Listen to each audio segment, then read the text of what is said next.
and a Baby. Hello, welcome to Bourbon and a Baby. My name is Jay. Max is not going to be joining us tonight because Max is asleep in his crib right now. He fell asleep on a drive home after he and I both got haircuts a little bit ago, and it was perfect timing because sometimes he can be rough to get to sleep. So anytime you can fall asleep in the car and put him right into bed, perfect night. So he won't be reviewing any bourbon with us today.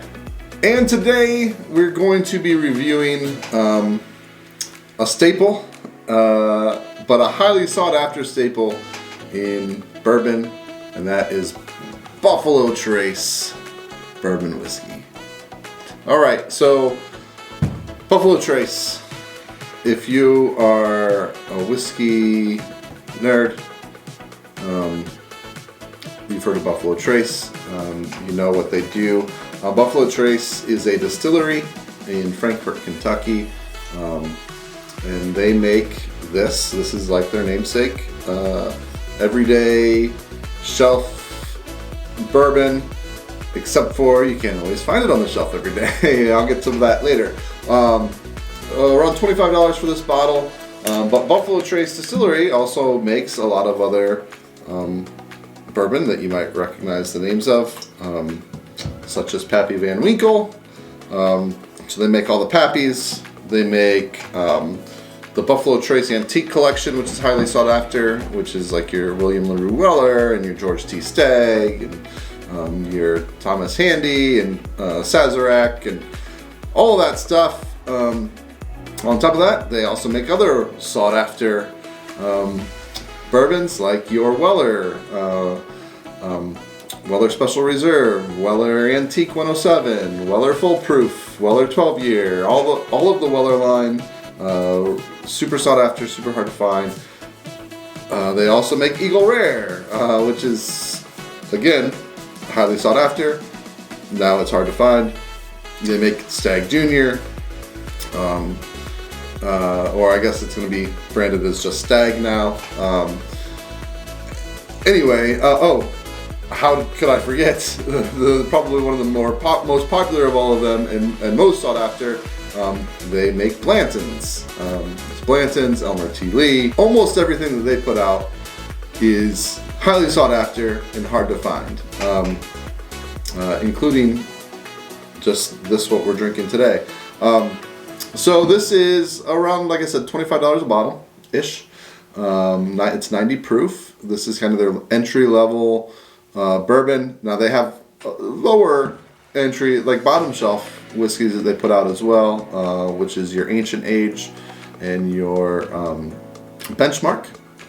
Their Benchmark line has recently expanded though, and even Benchmark is getting harder to find, surprisingly. So, but yeah, this is kind of their what I would consider their entry level product, and it's again their namesake of their distillery. So I want to review this today, and I'm going to kind of see if it's worth all the hype. Should this be something that's as highly sought after as it is? Let's find out. All right, let's check the nose.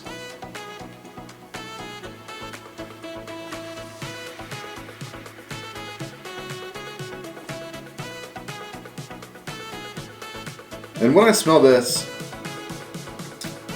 I just get quintessential bourbon. This is what I expect if I were just to walk into a bar and say, "Give me a bourbon," and I wasn't specific about which brand. This is what I would be looking for. There's a lot of sweetness here. There's like a candy aspect to this, like a hard candy, almost like a now and later kind of, like a grape now and later almost, hint to here. There's a brown sugar undertone. There's vanilla and there's caramel.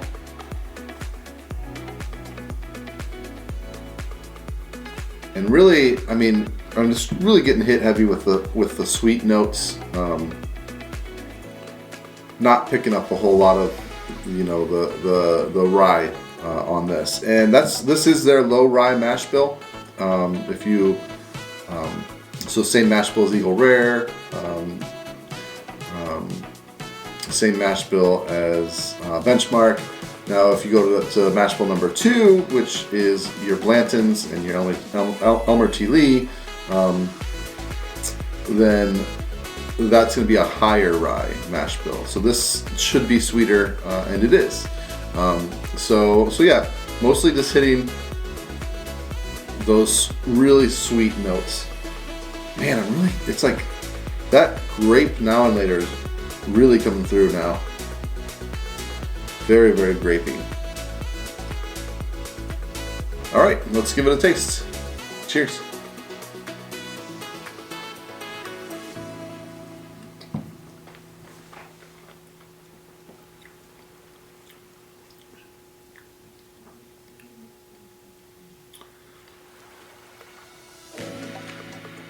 A little more spicy on the palate than it was on the nose.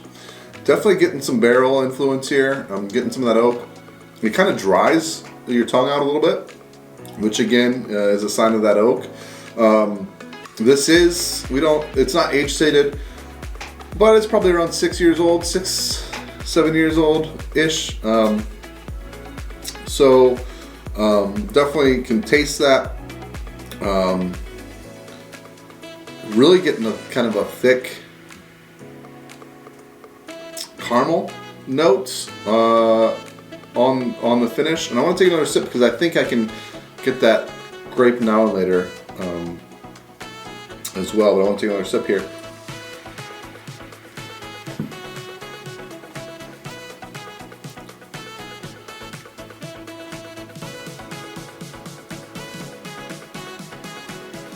Yeah, and like, here's the thing.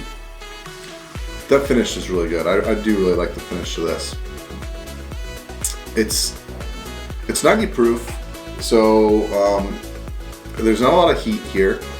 It's relatively easy to drink. It's a smooth drink. You do get the spiciness from the oak, a little bit of black pepper, but mostly that just those oak tannins are coming through.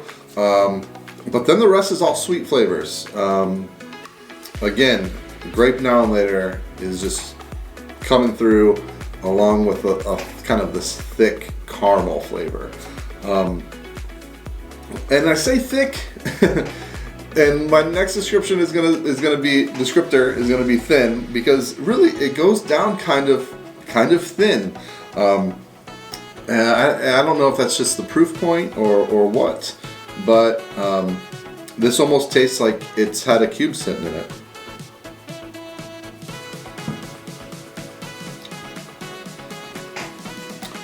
But here's the thing.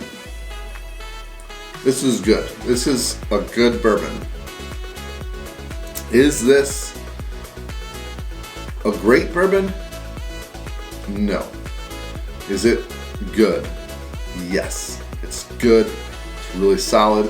And at $25, you can't go wrong. Like, that's a great price point. It's a good product for that price point. And this should be what you would consider to be like a daily drinker, an everyday bourbon. The problem is with demand, and markets differ, but I never see this on the shelf in my local store. Almost never. It just it's just not there. It just sells out, right?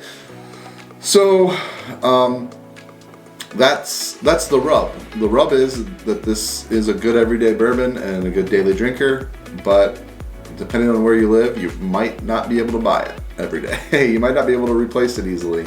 So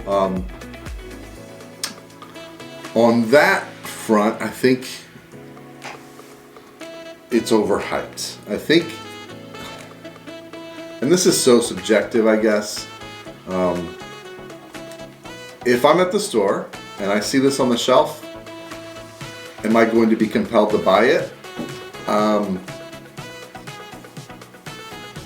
If I have a little bit less in this bottle, say this bottle's almost empty, then yes. Right now, if I walk by it in the store and it just happens to be there, I'm gonna leave it there because I don't need another bottle yet. There's gonna be a part of my brain though that knows that I'm not gonna see that on the shelf for a while, so I might want to grab a bottle. But and that's the problem. It's that FOMO, right? That almost drives this overhype of this. Again, it's a really solid bourbon. It's a good bourbon, but it's not a great bourbon. It's a $25 bourbon, and it's a good bourbon for that price point. No more, no less, right? So, is it overhyped? Probably, but what are you gonna do about it, right? And it is what it is. It is what it is, and that's the case with most Buffalo Trace products. It's frustrating for us that are in the weeds of bourbon, but you know, there's plenty of other stuff out there that I like just as much or even better at the same price point. So it's not something that I would not overpay for this, even if it's a minimal markup. I would only pay, you know, SRP for this, and I wouldn't pay $1 more. And that's just because there are plenty of other things in the same price point that are just as good, if not better. And that's not a knock on this. Don't take that as a knock on this. It's just when something is so hard to find and so sought after, you almost want to knock it down because of that, right? But yeah, it's still a really good bourbon. And let me tell you, I'm a fan of mint juleps, and we're coming up to Kentucky Derby season soon.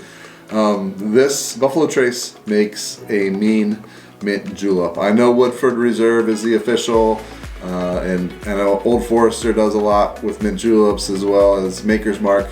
But to me, if you want a really good mint julep, make it with Buffalo Trace. All right, thanks a lot for watching.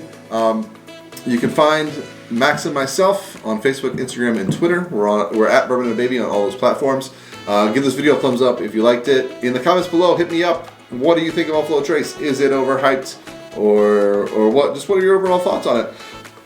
And last but not least, we have a shop on Spreadshirt where you can buy some Bourbon and the Baby merchandise. I'll throw that link in the description below as well. Cheers.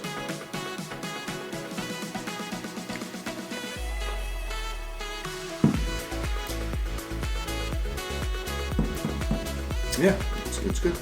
And it's time to throw this into our Bourbon and a Baby infinity bottle.